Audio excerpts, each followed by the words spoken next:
Welcome back to the Murdy Creative Co podcast. I'm your host, Colin Murdy, and today's topic is shortages, supply chain, and inflation. But first, I want to say thank you to everyone who supported the company so far. If you haven't got a chance, go check us out on the web at murdycreative.co. That's MURDY creative.co. Or you can check us out on Facebook and Instagram by searching at murdycreative.co to see the best of our product shots. Follow us, keep up to date with our daily photos, and be the first one to know about new product launches. You can also use the subscribe button at the bottom of our website to be included in all of our new product announcements. Be sure to check out our laser engraving, personalization options, and exclusive colors on the website, or you can get a blank one on Amazon Prime. All right, well, my whole saga surrounding getting the workshop set up in the new location continues. We had a gentleman show up today with a tape measure randomly out of the blue and start measuring. And he measured the garage's distance to the road, which apparently, because it's under 25 feet, means that I need to get a permit, or at least a conditional permit for commercial use. And then after speaking with the city, there may seem to be confusion about whether that's actually necessary or not. So it continues, and it's not quite as simple as I thought it was going to be, but never is. So I don't know why I expected anything different. But that's okay. Life is full of these little things. We'll get it done. We'll get it finished. We'll get it all filled out, and then we will be in our new place for hopefully a good long while. But there's a lot going on in the world. For those of you who noticed some changes around your local environment, some price hikes, some shortages, things like that, it's been happening a lot, and it's been happening more and more in a lot of different industries. And you may be asking yourself, what's going on? And is the Murdy Creative Company immune to such changes? Stay tuned, because I'll tell you. So first things first, obviously, there's been a lot going on with COVID. We talk about this as a black swan event, which just means that it's rare and it's crazy. But there is some pieces of this puzzle that COVID has been the primary cause of. It's not exclusively because of COVID and the changes that were made in the lockdowns. That's not the only reason that we're seeing these issues, but it is part of it. So, COVID strikes. We see a lot of the global shipping industry shut down. We don't exactly know what's going to happen with the disease, and things happen. And then a year goes by. One of the major aspects of this that happened before then is the trade war. Now, whether you're for the trade war or against the trade war, I have my own thoughts on that. But one of the things that it did happen was that under the previous administration, there was an increase in tariffs on goods coming from certain countries like China, for example, and China had increased their own tariffs. And so the trade of goods between those had become a little bit more contentious, and there was a lot of expense that was going into having to, it was no longer as profitable to manufacture things in China as it used to have been, because the tariffs essentially nullified some of the gains and the benefits of shipping, of making things overseas and shipping them into the U.S. Similarly, things like NAFTA had been changed a little bit, and so some of those things had also lapsed. And that created an environment where it began to become more expensive to make things overseas and to ship them in the U.S. Some manufacturers responded to that by moving more of their manufacturing back to the U.S., and others just ate the costs. Then COVID hit. We saw, obviously, the massive global shutdown of the trade, which was a huge problem. And we began to see that a lot of these global manufacturing organizations, and by that I mean they were really organizations. It's multiple companies, all operating independently, but functionally as part of the same supply chain. So for all intents and purposes, they were, or could be thought of as, a vertical monopoly. Not to say that those individual companies couldn't sell to other parties, but they themselves functioned as part of a chain and a supply chain that became disrupted in this process. Then you had things like the boat getting stuck in the Suez Canal, which is, it's just an unbelievable turn of events in light of everything that's been going on. You begin to see a huge change in the airline industry and the lack of passenger airlines. And so you suddenly began to see an interesting shift in cargo airlines, right? Because obviously a lot of people are buying things online now, and cargo airlines, both international and national, are a big part of that supply network of overnight shipping. So we've seen a massive change in the supply chains across the world and across industries. And on top of that, we've begun to see some shortages. Now, a lot of reasons go into shortages, right? It's not just supply, right? It's not just supply, and it's not just demand, and it's frankly not just the supply chain that changes shortages. A shortage can happen because of a variety of things. It can happen because even though the goods are being made in great quantities here and they're being needed in great quantities there, then they can't get from one place to another. That can cause a shortage. It also could be that a major supplier of a specific product suddenly goes out of business, or it suddenly can't keep up its production because it has to lay off half of its workforce because of financial reasons, or it suddenly has to stop production because of a COVID outbreak, or whatever the main reason. Suddenly it stops producing. So suddenly there's a significant drop in supply, and the demand still remains the same. On the last side of it, of course, is the supply remains relatively consistent, but the demand skyrockets. And because of that, you start to see massive changes in the price. It has to go up in price. And you may say to yourself, well, why does it have to go up in price? Why not just keep the prices the same? Well, then you just don't have any on the shelf. The point of prices, the purpose of pricing, is to regulate the flow of goods. You may say, well, what does that mean? Here's an example. And this is a classic example used by a very famous economist called Thomas Sowell in his book, Basic Economics, which I recommend everyone to read. It is a very, very, very good treatise on how economics work and why things happen the way they happen. You may think that all of business is just made up. It's not. There's reasons for why things happen, and I'm going to explain to you a little bit about price. Milk as a raw material can go into three major products. It can obviously go into more, but just for the purposes of this example, it can go to three major products. It can go to milk itself as a consumer product. It can go to cheese, and it can go to yogurt, just for our example. If suddenly there is a massive demand for yogurt, for any reason, it doesn't have to be real, it could be imagined, right? People could suddenly believe that it has a lot of health benefits, and so suddenly you see a massive upswell of demand for yogurt. What ends up happening is that cheese and ice cream, or cheese and milk, I should say. I didn't include ice cream, but I should have. Cheese and ice cream suddenly have to compete with yogurt in the increased demand. Well, the raw materials, there's only so much of the raw material at any given point in time. That doesn't mean that the supply is fixed. It just means that at a specific instant in time, i.e., right now, there is X amount of milk in existence. Now, there may be a lot more in the future. There may be a lot less in the future. But the moment that we're talking about, pricing is, in many ways, a momentary perceptual change in cost or a momentary perceptual change in supply. So if there is a specific amount at this moment and suddenly there's a massive demand for yogurt, well, the yogurt companies want to sell more yogurt. They want to take advantage of that increase in demand, and so they'll demand more milk from the suppliers. Well, cheese and raw milk, or cheese and ice cream in the example that I should have gone with, also require that same raw material. But the demand for those hasn't gone up. Well, there's only so much milk, so at that instant in time, the yogurt producers say, well, guess what? We're willing to pay more for that milk because we'd rather take advantage of the increase in demand, sell more volume at a slightly lower profit margin, and give you guys, the milk makers, more of that by paying a higher price for the raw materials. That drives the price of milk up for everyone. Well, the cheese companies and the ice cream companies may not be able to sell their product at that new price for raw materials, right? They may not be able to sell the cheese at that new price for that raw material, and so they don't make as much, right? Well, what ends up happening there is you start to see that these three pieces begin to shift, right? Because if there's less supply of cheese and the demand stays the same, well, the price for cheese goes up, and then suddenly there's actually a little bit more profit to be made, and some of the milk goes there. So the milk itself is moving between, in this example, only three different raw material uses. And all of these different raw material uses have shifting pricing that requires a different amount of the raw material. This is getting a little technical, and I apologize if it's getting too technical, but what this point is I'm trying to make here is that in any raw material, particularly a raw material that has multiple uses for final goods, price is an indicator of how much demand, in many cases, there is for such a thing. And when demand increases for a specific use of that raw material, the raw material will naturally flow in larger volumes to the place where there's more demand, because that demand will raise the price and allow for the raw material to be valued higher as well. That's the fundamental principle of pricing.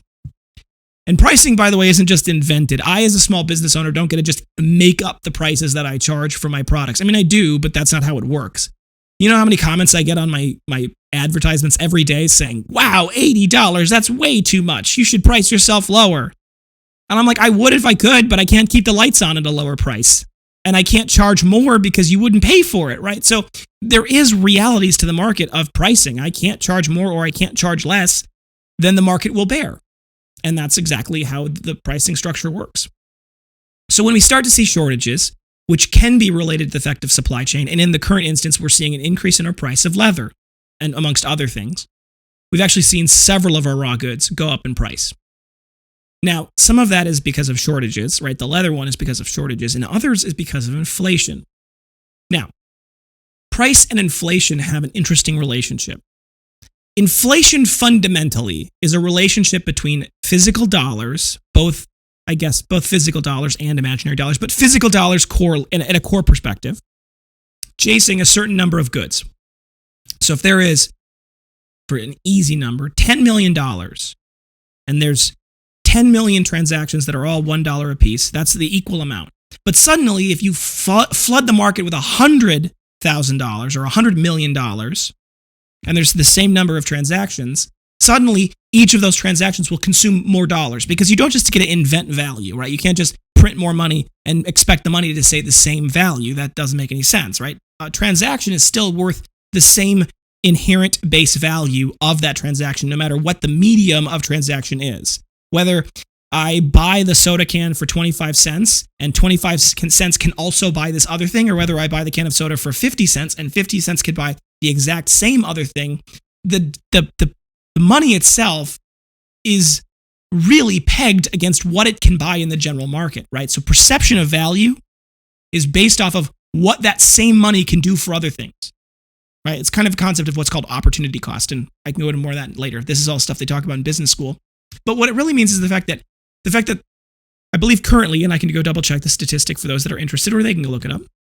I believe 85% of the current M1 money supply, right? The physical dollars, 80% of the current M1 money supply that's in existence at the moment has been printed in the last 12 months. Now, that's obviously a crazy number to think about, because it's not like they've pulled a bunch of money out of the economy and just put new bills in. That's not what we're talking about. That means that 12 months ago, there was, I believe, if the way the math works out, there's 20% of the current bills in dollars, in real physical bills in the market, and now there is arguably, 5 times that much? You can't increase the M1 money supply, which is the physical tangible goods. M1 is physical tangible money. M2 is stocks and bonds, things that are kind of like money, but they're not quite as liquid.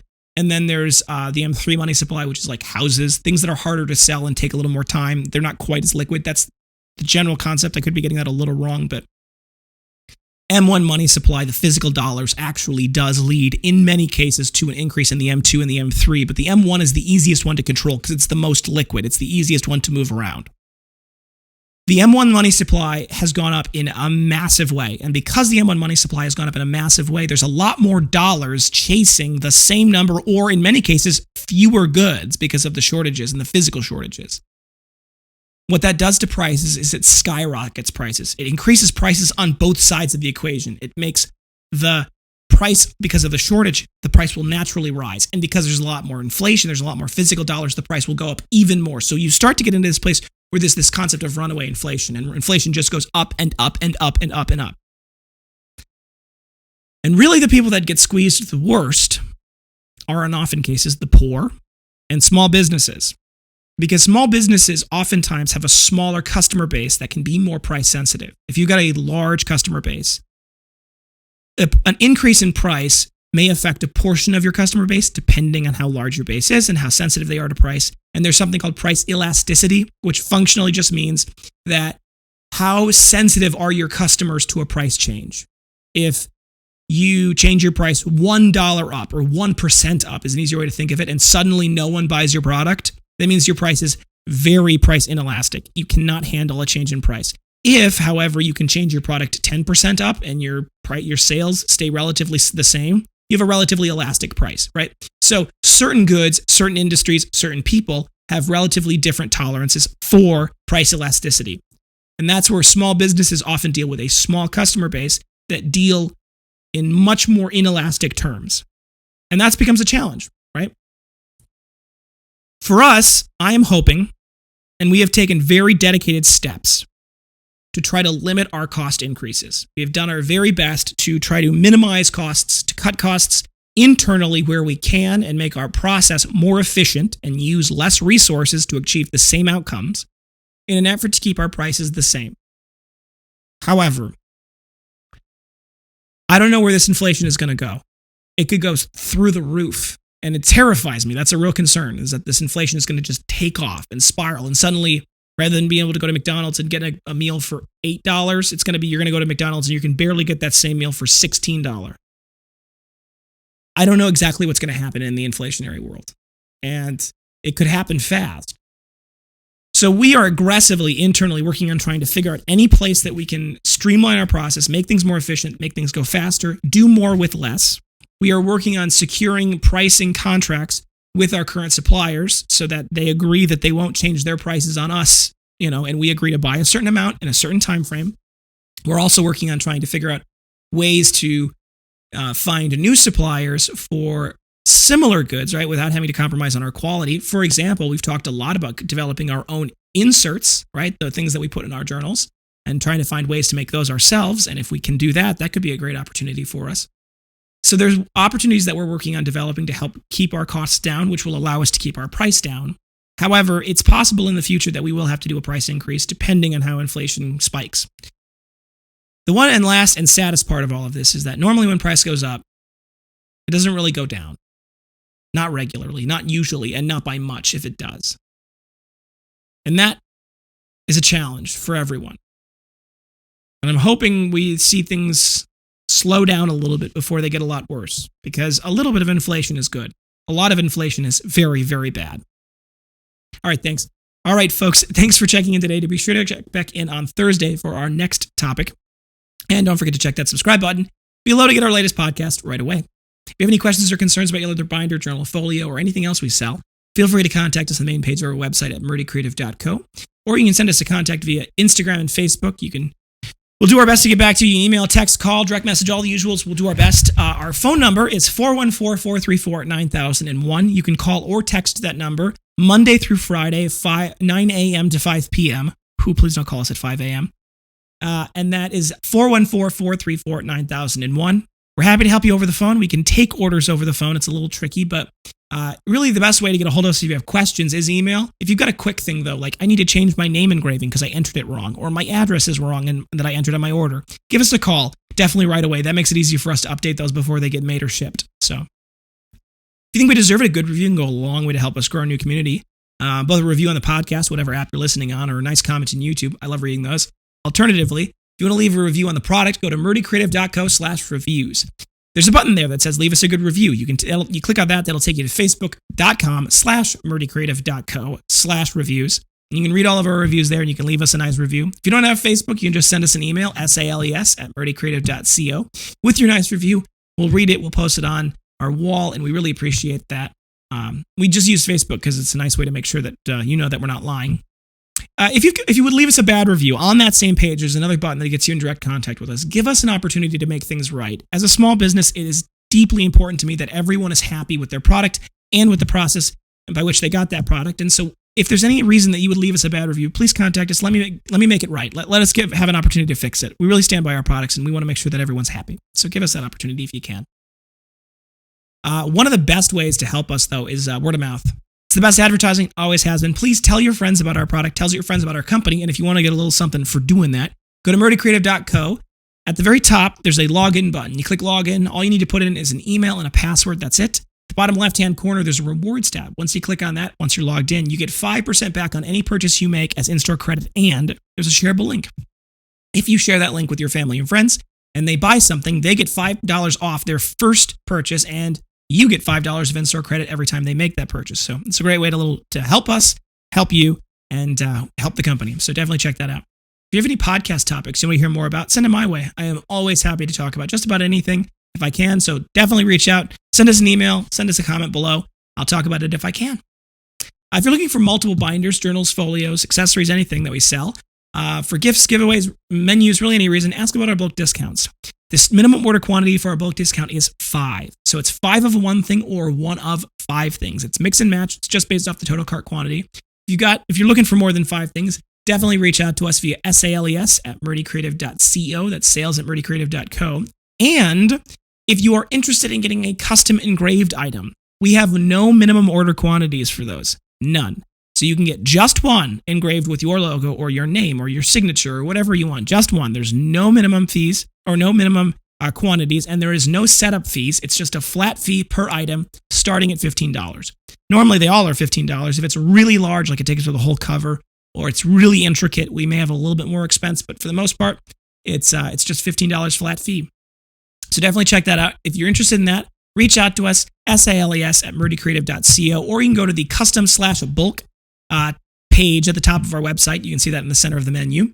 That'll have all the details, lead times, questions, things like that. There's also a form there that you can fill out and attach and upload your stuff. So that's an easy way to help us and gets us a couple of answers right off the bat to make things go a little bit faster. So if you're looking for bulk discounts and custom engravings, the bulk discount does apply to the custom engraving fee. So if you're looking on getting multiple things, a bunch of things, that $15 fee can go down quite a bit based off of the quantity you're ordering. So check that out. Thank you guys so much for tuning in. Have a great day and goodbye.